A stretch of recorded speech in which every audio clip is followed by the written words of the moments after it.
कितने अजीब होते हैं रिश्ते नाते। ना हो तो इंसान दुखी और होकर इंसान का जीवन दूभर कर दे तो सबसे बड़ा दुख। शिखा हमेशा सोचती थी कि पता नहीं बहुएं अपनी सास को ही दोष क्यों देती रहती हैं। मैं तो अपनी सासू माँ को अपनी माँ जैसा प्यार दूंगी और उनकी बेटी बनकर रहूंगी। परंतु शादी के बाद शिखा को सास ससुर के साथ रहने का कम ही अवसर मिला। शिखा के सास ससुर गांव में रहते थे और शिखा के पति अंकित की जॉब शहर में थी, तो जाहिर सी बात है शिखा को भी अंकित के साथ शहर में ही रहना था। अंकित और शिखा की शादी को 1 वर्ष से अधिक हो चुका था। इस 1 वर्ष में उन दोनों का गांव जाना भी हुआ तो 1-2 दिन को ही जाना होता था। सो शिखा का सास से कुछ ज्यादा व्यवहार नहीं रहा। गांव जाती थी तो 1-2 दिन घर का काम संभाल ही लेती थी। सास ससुर भी शहर कम ही आ पाते थे। परंतु अब शिखा प्रेग्नेंट थी तो वो सोचती थी कि माँ जी को ही बुला लूंगी अपने पास। कुछ दिन से उसकी थोड़ी तबीयत ढीली चल रही थी। प्रेगनेंसी के समय दिक्कतें तो रहती ही हैं, आज भी कुछ ऐसा ही था। रविवार का दिन था, अंकित की भी छुट्टी थी। वो घर में ही था और जग चुका था। डाइनिंग हॉल में बैठा हुआ न्यूज़पेपर पढ़ रहा था कि तभी उसकी पत्नी शिखा की फोन की घंटी बजी। अंकित ने देखा कि सुबह सुबह शिखा का फोन बज रहा है। अंकित ने जब फोन उठाकर देखा तो पाया कि अंकित की माँ दुर्गा जी का फोन है। तो अंकित ने फोन उठा लिया और बोला, हेलो माँ, प्रणाम, कैसी हो? उधर से अंकित की माँ ने कहा, मैं ठीक हूँ, तू कैसा है? और यह बता, बहू कहाँ है जो तू उसका फोन लेकर बैठा है? एक साथ बहुत सारे सवाल दाग दिए अंकित की माँ दुर्गा जी ने। माँ, शिखा भी अपने कमरे में सो रही है। अंकित के मुंह से यह सुनकर दुर्गा जी का पारा 7वें आसमान पर चढ़ गया। अच्छा, सुबह के 8 बज रहे हैं, सूरज सिर पर चढ़ाया है और ये महारानी अभी तक सो रही हैं? कुछ शर्म लिहाज है कि नहीं? अकेले रहकर अपनी मनमानी करने लगी है। अरे, अभी से यह हाल है तो बच्चे के जन्म के बाद क्या करेगी? माँ, उसकी तबीयत थोड़ी खराब है। आपको पता है 8वां महीना भी चल रहा है।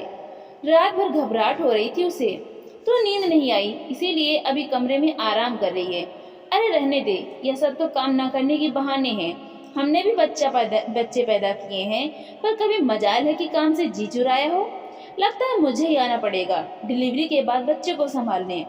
तुम्हारी बीवी के बस का नहीं है। हाँ माँ, जरूर, शिखा बोल भी रही थी, और आपके रहने से हमें भी थोड़ी हिम्मत मिलेगी। खैर, दुर्गा जी बेटे बहू के पास आ गईं। आते ही उन्होंने शिखा को एक पल भी चैन से बैठने नहीं दिया, यहाँ तक कि मेड को भी हटा दिया, यह बोलकर कि ऐसे समय पर प्रेग्नेंट महिला का स्वयं पोंछा लगाना अच्छा रहता है। शिखा बेचारी सास की हर बात एक माँ की आज्ञा मानकर स्वीकार करती। कुछ ही दिनों में दुर्गा जी ने शिखा का जीना दूभर कर दिया। हर समय शिखा को किसी न किसी काम में लगा कर रखती थी। खैर, समय बीती रहा था। नियत समय पर शिखा ने एक स्वस्थ बेटे को जन्म दिया। दुर्गा जी की खुशी का तो ठिकाना ही नहीं रहा। अपने पोते को संभालने के लिए वो तो इतने दिन पहले ही जो आ गई थी। नाते रिश्तेदारों, अड़ोसी पड़ोसी को लग रहा होगा कि दुर्गा जी के आने से शिखा को कितना आराम मिल गया होगा, पर ऐसा कुछ नहीं हुआ, क्योंकि यहाँ तो उल्टी गंगा बह रही थी। अभी शिखा की डिलीवरी हुए 15 दिन भी नहीं हुए थे कि 15 दिन होने से पहले ही सासू माँ ने शिखा को रसोई संभालने का फरमान जारी कर दिया, जिसकी शुरुआत होती थी दुर्गा जी की सुबह की चाय से, जो उन्हें ठीक 7 बजे चाहिए होती थी।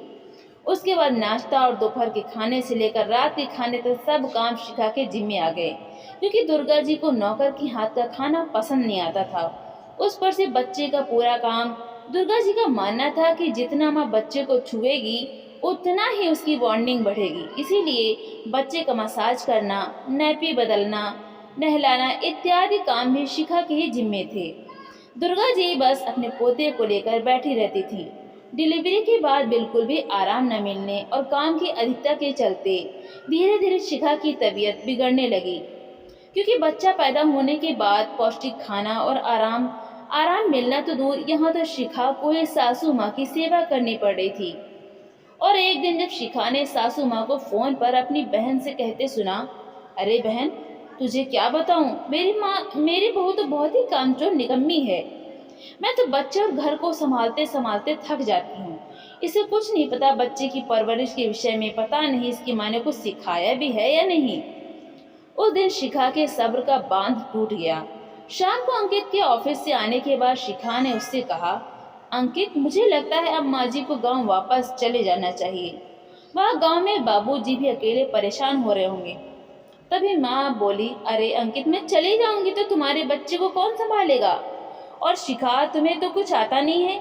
शिखा को ताना मारते हुए दुर्गा जी बोली। शिखा ने बड़ी ही विनम्रता और शालीनता से बोलते हुए दुर्गा जी से कहा, माँ जी, मेरे बच्चे को मैं अच्छे से संभाल लूंगी, आप बिल्कुल भी चिंता ना करें। और फिर आपसे सीख भी तो लिया है ना मैंने बहुत कुछ।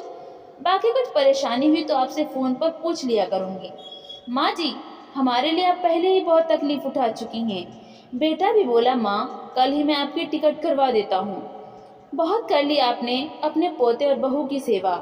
अब घर जाकर थोड़ा आराम करो और बाबूजी की सेवा करो। अंकित ने कहा। वो भी अपनी पत्नी शिखा की बातों से पूरी तरह सहमत था। अंकित सब समझ रहा था। इतने दिनों से शिखा माँ के लिहाज से चुप था। साथ ही उसने आंखों आंखों में शिखा को धन्यवाद दिया कि उसने उसकी माँ का सम्मान बनाए रखा और इतनी समझदारी से इस मुश्किल का समाधान भी निकाल लिया। अगले दिन दुर्गा जी अपने गांव घर जा चुकी थीं। उनके चले जाने के बाद शिखा ने चैन की सांस ली और फिर शिखा ने एक एजेंसी को फ़ोन लगाया फुल टाइम मेड भेजने के लिए, ताकि वो ज़्यादा से ज़्यादा समय वो अपने बच्चे के साथ व्यतीत कर सके। कभी कभी अपने लिए भी कदम उठाना पड़ता है, बस कदम ऐसा ही हो कि किसी का अपमान न हो और अपना भी सम्मान बचा रहे। तो दोस्तों, आज की कहानी बस इतनी ही। आपको आज की कहानी पसंद आई हो तो वीडियो को लाइक करें, ज़्यादा से ज़्यादा शेयर करें और साथ ही हमारे चैनल को सब्सक्राइब ज़रूर करें।